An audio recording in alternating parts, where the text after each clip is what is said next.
यहाँ बैठे हुए हैं। जैसा कि हम लोग जानते हैं कि ये शिक्षक दिवस क्यों मनाया जाता है।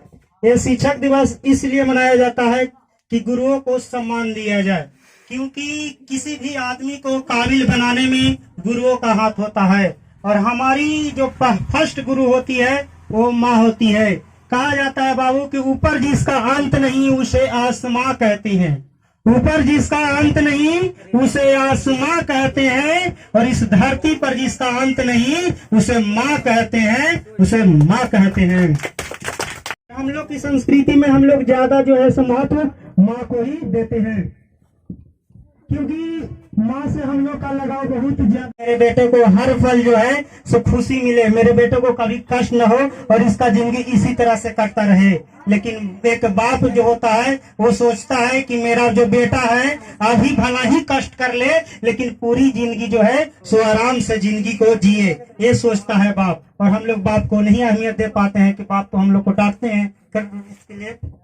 और एक गुरु जो होता है, गुरु जो चाहता है कि मेरा जो शिष्य हो आगे चल के कुछ ऐसा काम करे जिससे कि मेरा नाम रोशन हो। ये गुरु का दर्जा जो है बाबू शुरू से ही चलते आ रहा है। कहा गया है एक कविता के माध्यम से, हम कहते हैं कि गुरु ब्रह्मा में उपजाया, गुरु विष्णु की है माया, गुरु महादेव की साया, गुरु पेड़ों की है छाया। उदाहरण बहुत देखे हो तुमने, इतिहास में सुन लो। कोई भी आदमी महान बनता है तो उसके पीछे गुरु का हाथ होता है। आप चंद्रगुप्त मौर्य को देख सकते हैं, वो महान बना तो चाणक्य के मदद से।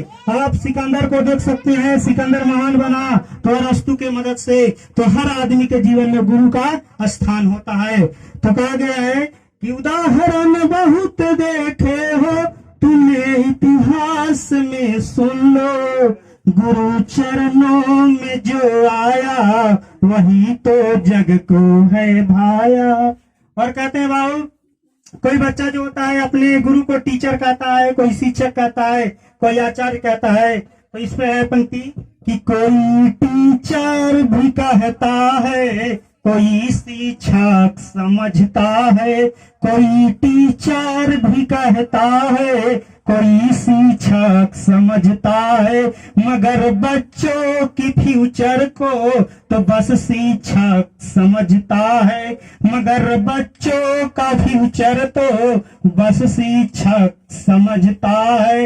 निराला प्यार जीवन में अद्भुत है शिक्षक का, निराला प्यार जीवन में अद्भुत है शिक्षक का। कोई तो राम कहता है, कोई अल्लाह समझता है, कोई तो राम कहता है, कोई अल्लाह समझता है। आपकी गया निंदा भी करते हैं तो टीचर को निंदा नहीं करना चाहिए। कहा गया है कि भटकना जिनकी आदत है, कभी वो घर नहीं पाते। भटकना जिनकी आदत है, कभी वो घर नहीं पाते। कि गूंगे गीत जिस तरह से कभी स्वर नहीं पाते, कि गूंगे गीत जिस तरह से कभी स्वर नहीं पाते। लिखा इतिहास में भगवान से बढ़ के गुरु होते, लिखा इतिहास में भगवान से बढ़ के गुरु होते। गुरु निंदा जो करते हैं कभी उत्तर नहीं पाते, गुरु निंदा जो करते हैं कभी उत्तर नहीं पाते। आजकल के बच्चे जो हैं, बच्चे क्लास में पढ़ते थे उन लोग तो तैयारी उन लोगों ने खूब किया, लेकिन ये जो 4 बच्चे थे आजकल सोशल मीडिया में खूब फेसबुक व्हाट्सएप करते रह गए, यहाँ वहाँ घूमते रह गए, और उन लोगों ने तैयारी नहीं किया। जब टेस्ट का दिन था तो उस दिन उन लोग चले तो उन लोग भी 1 घंटा लेट से पहुंचा। उन लोग का जब 1 घंटा लेट हो गया तो सोचा कि आप जाए तो कैसे, और एक तो पेपर का तैयारी नहीं है, रिजल्ट अच्छा नहीं आएगा तो घर में माँ बाप भी बोलेंगे, पूरा उन लोग प्रेशर में। तो चारों में से चालाक था, उसने एक आइडिया लगाया कि देखो देखो हम दिमाग लगाते हैं, टेस्ट भी हम लोग को बाद में हो जाएगा और हम लोग को तैयारी कर लेंगे, नंबर भी आ जाएगा। तो उन्होंने क्या किया कि चारों अपना कुर्ता पैजामा को फाड़ लिया और दूरी में जमीन पर लेट लिया, पूरा बढ़िया से लेट पोट लिया और पहुंचा 1 घंटा लेट से गुरुजी के पास। गुरुजी बोले कि इस हालत में देख के चौंक गए गुरुजी। गुरुजी से बोला कि देखिए सर, हम लोग आ रहे थे 4 व्हीलर गाड़ी से, आते आते हम लोग का टायर जो है सो उड़ गया, एक टायर उड़ गया, हम लोग का गाड़ी डिसबैलेंस हो गया, हम लोग बिगा गए, देखिए किस हालत में है। तो गुरुजी बोले कि तब अब क्या करें। तो अब बच्चे लोग बोले, वो चारों चालाक था, से बोला कि गुरुजी 1 हफ्ता टेस्ट का टाइम और बढ़ा दीजिए, कहा कि गाड़ी से गिरे हैं तो पूरा शरीर में दर्द है और एक तो इस हालत में अभी हम लोग मेंटली भी ठीक नहीं है। तो गुरुजी कहे कि ठीक है, तुम लोग को 1 हफ्ता बाद ही हम टेस्ट लेंगे, जाओ। अब उन लोग को 1 हफ्ता के बाद टेस्ट का डेट निर्धारित किया गया। उन लोग 1 हफ्ता के बाद पूरा तैयारी वार के करके आया।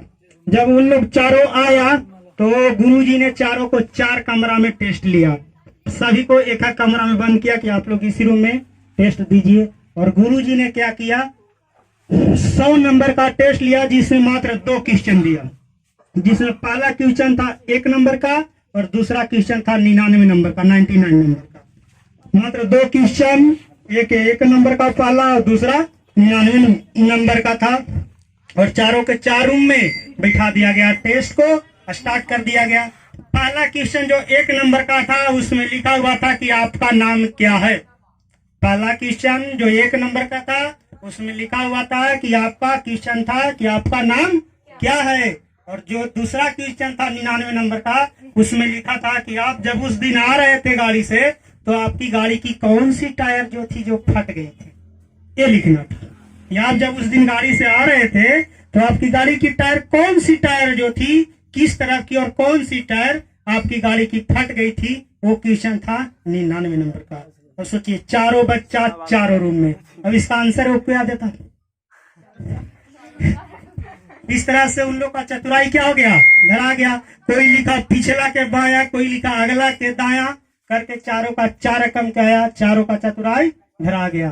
तो सोचना चाहिए कि गुरु गुरु होते हैं, और उसने गुरु से पंगा ले लिया। को हर साल शिक्षक दिवस मनाते हैं। उनका कहना था बाबू कि कोई भी बच्चा जो होता है वो कमजोर और तेज नहीं होता है, और कमजोर और तेज होता है तो अपनी मेहनत के बदल दो। अगर वो मेहनत करेगा तो तेज बच्चा को ही पछाड़ देगा, और मेहनत नहीं करेगा तो वो तेज रह के भी कुछ नहीं कर पाएगा। आप लोग ने बच्चे में सुने होंगे खरगोश और कछुआ की कहानी। खरगोश तेज दौड़ने वाला था, फिर भी उसने आलस किया, आज उसका हाल आप लोग जानते हैं कि रिजल्ट क्या निकला है। तो बाबू पढ़ना चाहिए, मेहनत करना चाहिए। कमजोर बच्चा भी रहेगा तो मेहनत की बदौलत आगे जा सकता है। एक मेहनत ही है जो इंसान को काबिल बनाती है। एक बार एक गुरुजी आश्रम में रहते थे। गुरुजी का उम्र जो है से लगभग 60-65 वर्ष हो गया। तो सोचे कि अब जो मेरा आश्रम चल रहा है, इस आश्रम को चलाने वाला तो कोई चाहिए। तो उन्होंने अपने ढेर सारे चेलों में से 2 चेला को सिलेक्ट किया और 2 चेलों को बुलाए और कहे कि आप लोग दोनों को मैंने सिलेक्ट किया है, इतने सारे बच्चे से, इतने जितने बच्चे हैं उनमें से मैंने आप लोग 2 को सिलेक्ट किया है। अब मेरा मन है, मेरा उम्र हो गया है, अब मैं जा रहा हूँ हिमालय में जो है से तपस्या करूंगा। अगर मन मेरा करेगा तो उधर तपस्या करके रह जाऊंगा, नहीं तो मन मेरा करेगा तपस्या करके हम वापस गुरुकुल में आ भी सकते हैं। अब अगर हम वापस गुरुकुल में आए तो जैसा हम आप लोग को दे रहे हैं उस तरह से गुरुकुल रहना चाहिए। ताकि गुरुकुल का जो हम कार्य करता है, जो संचालक है, जो CEO हम बनाना चाह रहे हैं, वो आप लोग दोनों में से हमको जो काम अच्छा लगेगा, तो अगर आप लोग दोनों अच्छा कीजिएगा तो दोनों को बनाएंगे, नहीं तो आने के बाद रिजल्ट डिसाइड होगा। तो हम आप लोग को 2 पोटली देंगे और दोनों पोटली में जो था गेहूं था 1 केजी, और कहे कि हम जब आए तपस्या करके तो दोनों पोटली जो है गेहूं का सही सलामत रहना चाहिए। जिस तरह से हम दिए हैं उसी तरह से रहना चाहिए। और कहे दोनों चेला था, आज्ञाकारी चेला था, कहा कि ठीक है गुरुजी, जैसी आपकी इच्छा। फिर उसके बाद गुरुजी हिमालय में चल दिए। आज जो है पहला चेला था, उसने सोचा कि गुरुजी तो भगवान है। उन्होंने कहा है कि जैसा हम जब आएंगे, जैसा हम दिए हैं वैसा ही चाहिए।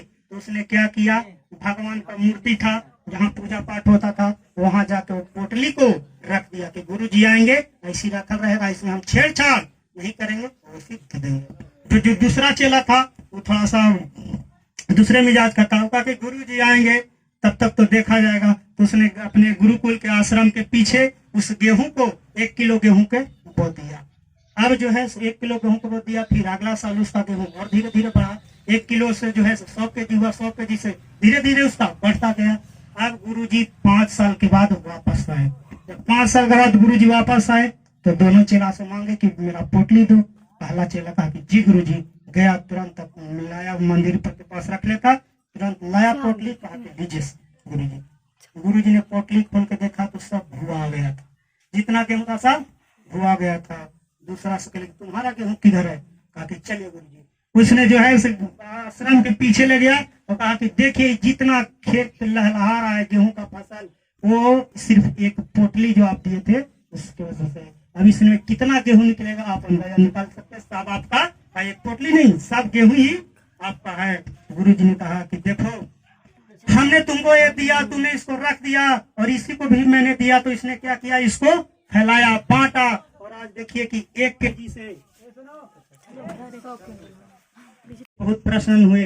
बोले कि देखो मैंने तुम्हें गेहूं दिया, पहले वाले को बोले कि मैंने तुम्हें गेहूं दिया तो तुमने इसे चुपचाप रख दिया, और इसको मैंने दिया, उसने 1 केजी से 100 केजी 100 केजी से देखिए कितना टन गेहूं इसको खेत में ला रहा है। तो मेरा कहने का मतलब ये था कि अगर हम आपको ज्ञान दे रहे हैं तो उस ज्ञान को फैलाइए, बांटिए। अगर उसको रखिएगा तो क्या हो जाएगा, सड़ जाएगा, वो आप भूल जाइएगा। इसका निष्कर्ष यही था। तो कहना बाबू कि आप धन दौलत खूब कमा सकते हैं, जितना कमाइएगा वो क्या हो जाएगा, चोरी हो जाएगा, लुटा जाएगा। लेकिन अगर आप विद्या ग्रहण करते हैं तो वो आपको नहीं लुटा सकता है। दुनिया का कोई ऐसा चोर नहीं है जो आपकी विद्या को लूट ले, और वही आपको अंतिम समय तक काम देगा। इसलिए विद्या को जैसे भी हो, 1 रोटी कम खा के विद्या को ग्रहण कीजिए। कि भीमराव अम्बेडकर ने भी कहा है कि शिक्षा वह शेरनी का दूध है, जिसने पिया है उसने दहाड़ा है। तो शिक्षा से पीछे नहीं हटना है बाबू। ठीक है, इसी अंतिम शब्दों के साथ हम इस कार्यक्रम को स्थगित करते हैं। जय हिंद, जय भारत।